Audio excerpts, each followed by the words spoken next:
Hey, what's up guys? It's the Crypto Ginger here, and it has been way too long since I've done a video for you, and for that I do apologize.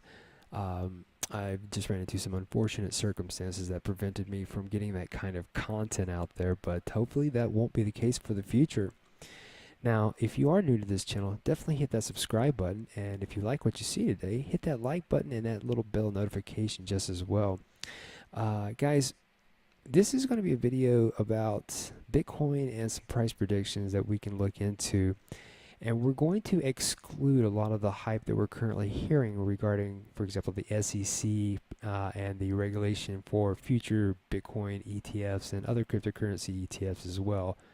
We definitely have been saturated with that kind of news, and I just don't want that to be something I'm using as part of my content here tonight, because I really want this to be seen as what we've seen as far as history is concerned, and just to show you how history could potentially have a way of repeating itself.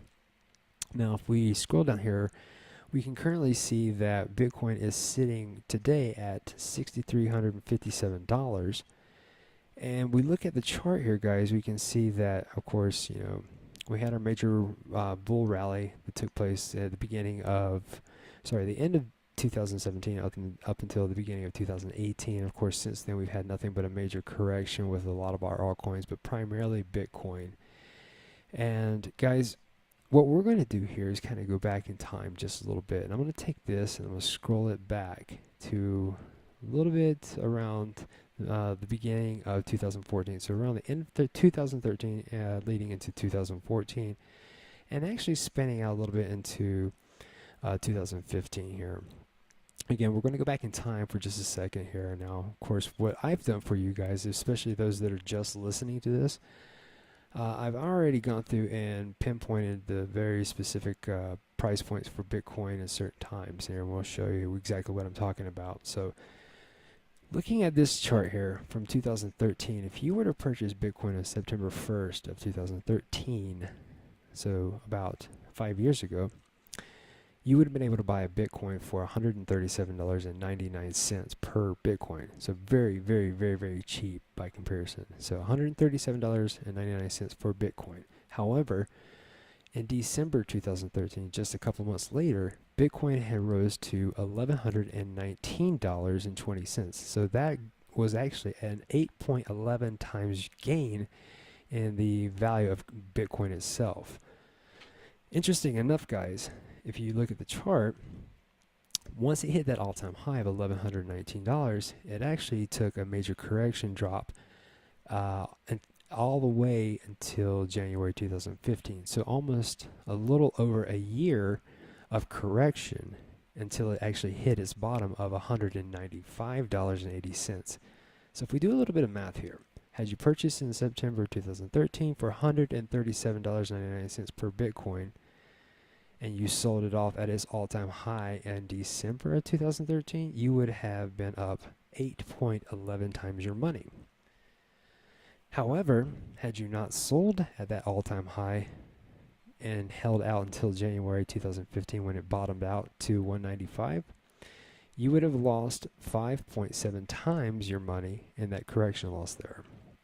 However, even when it bottomed out at 195, from that original price back in September of 2013 of 137, you would still be up 1.42 times your money. So yes, you would have seen it jump up and you would have lost a substantial amount of money when it hit its all-time high, but you would still be up in profits even when it bottomed out again.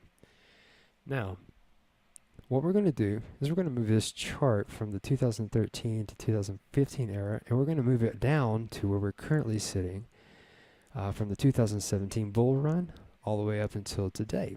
And as you can see, again, very similar process where we had a parabolic jump run up, we saw Bitcoin take a major hit afterwards and had a major correction. Now, I did the math for this just as well, and if we look back in September 1st of 2017, so again, I'm using September 1st as our starting point. On September 1st, 2017, Bitcoin was going for a total price of $4,815.75. And once it took that major bull run, we saw that go all the way up until January 2000, the very beginning of January, to hit it kind of an all-time high of around $19,359. Now, that's give or take a couple $100 depending on where you purchase. But for this example, we're using a relatively high number of where it hit it as its all-time high back in January of 2018, and then it had its major correction where we're currently sitting now. We are definitely in this current correction cycle from our most recent all-time high Bitcoin. However, in this current correction phase, we've already seen Bitcoin hit its lowest and hasn't actually gone past this around $59.44. So $5,944 has been its bottom so far.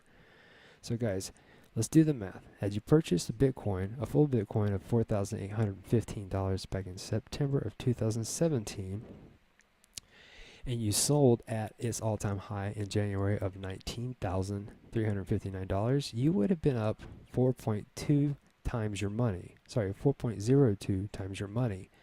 However, had you actually not sold and you purchased from the 19,000 or its all-time high, and you rode it all the way out to where it's currently bottomed out, you would be down negative 3.25 in that correction loss. So you would actually have lost quite a bit of money.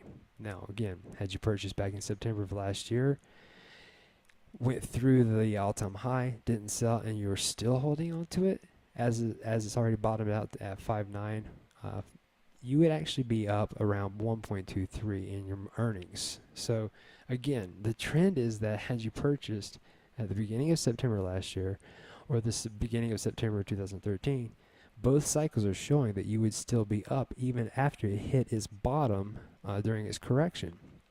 Now, here's where the real magic kicks in, guys, because this is something that I don't see a lot of people talking about. And it has everything to do with the period of time in between each one of these major bull runs. Let's go back here again.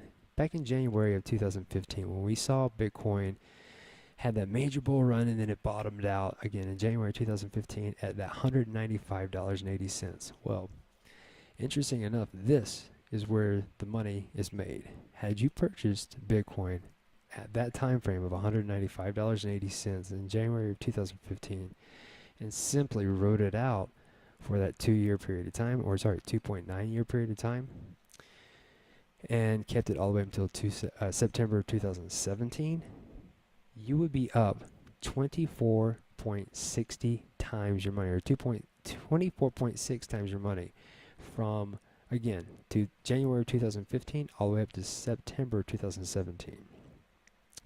That's how you are going to make your money. That's how everybody's going to make their money with this next cycle here. If we're in a correction cycle right now, all we got to do is the math. If we were to be able to afford a full Bitcoin when it hit its bottom of 5,944 just recently in August, if we waited out until 2020 of next year, we could easily see another 24 times our earnings, putting us at roughly $142,000 per Bitcoin. Now, that might seem absurd, but when you start reading and researching other price predictions, you can't be too far off when other people are saying, hey, guess what? Like this article here that states the Bitcoin price prediction 2018, Bitcoin will reach $25,000 in 2018 and $125,000 by 2022. Again, these aren't very far off numbers from what we've been seeing so far with just using history as our example here. You start looking into more cryptocurrency forums and news, and all the information is roughly around the same. What can we see or potentially see as far as Bitcoin in 2018 and possibly even 2020? And one of the reasons why, for example, in this one here, is because of things such as the block halving. Basically, every 4 years since Bitcoin's inception, the reward for mining a block is actually halved. And currently we're sitting at around 12.5 Bitcoin as your reward for, again, doing, figuring out the algorithm for solving those blocks for Bitcoin. Once those things become halved again, which is going to take place in 2020, we should see the price influx with Bitcoin just as well. So this could also help bring up the price. And you never know, we could easily see this number jump up, even double, again, just simply because of the halving and the price point, how that works for paying the miners out in rewards. So guys, again, this is all based off of price prediction. I know that this is just simple math and things that I've been doing regarding looking at the charts, and my idea again is just simply that history has a tendency to repeat itself. It's very possible that we can see history repeat itself. And if you look at these, I mean, look at our chart here, guys. This is our current chart. We haven't even come close to letting this thing play itself out. And if I just show you here, again, I apologize for those who are just listening, but if you go back in time to your chart and you just pan out from the first bull run that took place, the major bull run from 2013 to 2014, and you just simply stretch out that consolidated period of time, it changes your entire perspective, because it stretches out just realistically how long it actually took before we saw another major bull run. Again, I'm not saying that's the case with what we're going to expect to see with Bitcoin, because again, we have a lot of hype news that could potentially drive up the price even quicker than what we expected. Those are definitely going to have to be waited until we see that go into action. Again, it's based off the SEC related to the ETFs for the future Bitcoin ETFs. But once that happens, we could definitely see a major shift in the Bitcoin price, and of course even altcoins just as well. But this is again strictly about Bitcoin and my price prediction of how we can see this pan itself out by 2020. Guys, let me know what you think in the comment section. I do apologize for this being long-winded, but I was just trying to get everybody excited in regards to keeping things on a more long-term mentally, and seeing how you could potentially make the money more long-term based if you're willing to hold out and be patient with this. So again, let me know what you think. What do you think we're going to see in 2020? What are you going to think we're going to see in the end of 2018 just as well? I'd love to hear from you guys. And again, thank you for being a part of this channel. Hit that like and subscribe button if you're new to this channel as well. And thanks for sticking around. Be on the lookout for future videos. Have a good day, and bye-bye.